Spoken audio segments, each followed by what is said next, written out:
সে easily 2027 world cup আরামসে খেলতে পারবে। আমাদের টিমের সবাই তার ফ্যান। আমাদের যে ন্যাশনাল টিমের যারা আছেন, যতগুলো প্লেয়ার আছেন, সবাই সাকিবরে খুব পছন্দ করে। সাকিব 11 বছর ওয়ানডে র্যাঙ্কিংয়ে 1 নম্বর ছিল ইন্টারন্যাশনাল ক্রিকেটে, এবং সে লাস্ট 1-1.5 বছর ধরে কিন্তু বিভিন্ন ফ্র্যাঞ্চাইজিতে রেগুলার খেলে বেড়াচ্ছেন। তার ফিটনেস লেভেলে কোনো সমস্যা নেই আমার চোখে, এবং পারফরমেন্সও সমস্যা নেই। সে কিন্তু পারফর্ম করছেন, প্রত্যেকটা ফ্র্যাঞ্চাইজিতেই সে কন্ট্রিবিউট করছেন ব্যাটিংয়ে বা বলিংয়ে।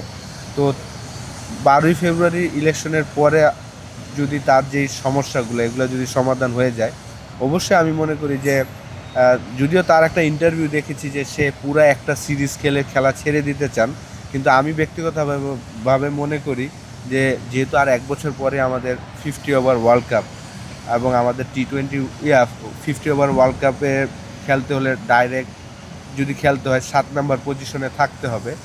তো আমি মনে করি যে সে ইজিলি 2027 ওয়ার্ল্ড কাপ আরামসে খেলতে পারবে যদি একটা ফরম্যাট শুধু খেলতে চায়। কারণ আপনি যদি এখন দেখেন যে একটা ফরম্যাট নিয়ে যদি কেউ খেলতে চায়, সে ইজিলি 40-42 বছর পর্যন্ত ইজিলি খেলতে পারবে।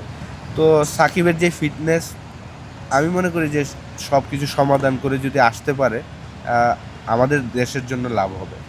যেটা বলছিলেন যে 27 ওয়ার্ল্ড কাপ, ইভেন কোহলি রোহিতরাও কিন্তু ওয়ানডে থেকে অবসর নেয়নি। আমার কাছে মনে হয় 27 ওয়ার্ল্ড কাপ খেলার জন্য। আপনার কি মনে হয় যে ওই যে এরাটা কোহলি, সাকিব কিংবা রোহিত শর্মা একসাথে আসলে যদি সুযোগ হয় সাকিবের, ওই অবসরটা একসাথেই নেওয়া উচিত?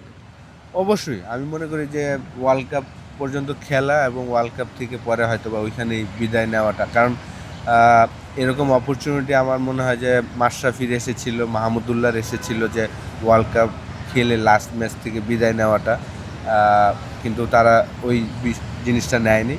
সাকিব যদি সব কিছু সমাধান হয়ে যায়, যেহেতু ক্রিকেট বোর্ড বলছেন যে তারা অ্যারেঞ্জ করবেন, আমি মনে করি যে সাকিব 2027 ওয়ার্ল্ড কাপ পর্যন্ত খেলা এবং খেলে বাংলাদেশের ভালো একটা রেজাল্ট করে মাঠ থেকে হয়তো বিদায় নেওয়াটা বড় অপরচুনিটি তার জন্য হবে। আশা করবো আপনি তো সাকিব আল হাসানের সাথে খেলেছেন, পরিচিত। কোনো কথাবার্তা হয়েছে কিনা এর মধ্যে যে আসবে, আসার ইচ্ছা আছে কিনা, বা এরকম কোনো কথাবার্তা, কোনো যোগাযোগ হয়েছে কিনা? না, আমি আসলে তার সাথে লাস্ট আমার দেখা হয়েছিল ওয়েস্ট ইন্ডিজে গ্লোবাল T20 টুর্নামেন্ট খেলতে এসেছিল। আমিও রংপুরের হয়ে কাজ করতে গিয়েছিলাম। তারপরে তো আসলে আর ওইভাবে কথা হয়নি, কিন্তু তার তো অবশ্যই, যেহেতু এখনও সে দুনিয়ার সব ফ্র্যাঞ্চাইজি খেলে বেড়াচ্ছেন, তো অবশ্যই আমি মনে করি যে তার ফিটনেস সব ঠিক আছে, পারফরমেন্সও ঠিক আছে। তো জাস্ট এবং আমাদের টিমের সবাই তার ফ্যান। আমাদের যে ন্যাশনাল টিমের যারা আছেন, যতগুলো প্লেয়ার আছেন, সবাই সাকিবরে খুব পছন্দ করে।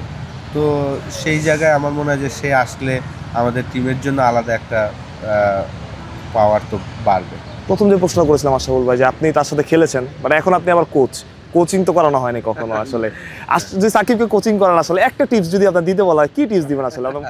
না, দেখেন আসলে যেহেতু একসাথে খেলেছি, আমার আন্ডারে সে খেলেছে, আমি ক্যাপ্টেন ছিলাম, তার আন্ডারে আমি খেলেছি, ও ক্যাপ্টেন ছিল।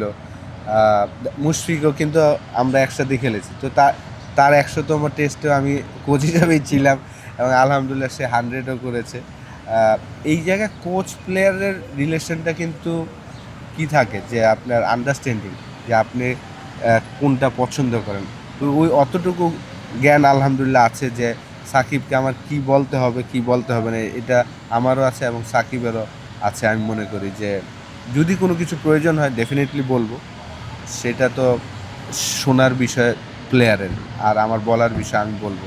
আপনি একটু লাকিও মনে হয় যে মুশফিকুর রহিমের 100তম টেস্টটা আপনি কোচ হিসেবে ছিলেন, এবং সাকিব যদি আসে, আমি জানি না এখন আসবে কিনা, যদি আসে সেখানে হয়তো আপনি থাকবেন। এই ব্যাপারে একটু এক্সাইটেড কিনা যে না ঠিক আছে, আমি তো এক সময়, মানে আপনি বাংলাদেশের প্রথম সুপারস্টার, এবং পরবর্তীতে যখন কোচিং আসে তখন আসলে ওই লাকটাই মনে হয় ফেভার করছে সব কিছুতে। আলহামদুলিল্লাহ, এটা তো খুবই ভাগ্যবান। আমি মনে করি যে আমি খুবই লাকি যে টেস্ট ক্রিকেট আমরা 26 বছর ধরে খেলছি। লাস্ট টেস্ট সিরিজটাই আমি মনে করি যে বাংলাদেশের সেরা টেস্ট সিরিজ গিয়েছে, কারণ কখনই আমরা ব্যাক টু ব্যাক 3টা ইনিংসে আমাদের এত চমৎকার ব্যাটিং খুব কমই হয়েছে, যত দুর্বল টিমই হোক, কিন্তু সেটা হয়েছে। তো এদিক দিয়ে আমি খুবই ভাগ্যবান যে আমার প্রথম অ্যাসাইনমেন্টে আমাদের টেস্ট টিমটা চমৎকার ক্রিকেট খেলেছেন। T20তে আমরা প্রথমটা হেরেছি, পরের 2টা আবার চমৎকারভাবে কামব্যাক করেছে, ব্যাটসম্যানরাও ভালো করেছেন। তো এদিক দিয়ে আমি নিজেকে ভাগ্যবান মনে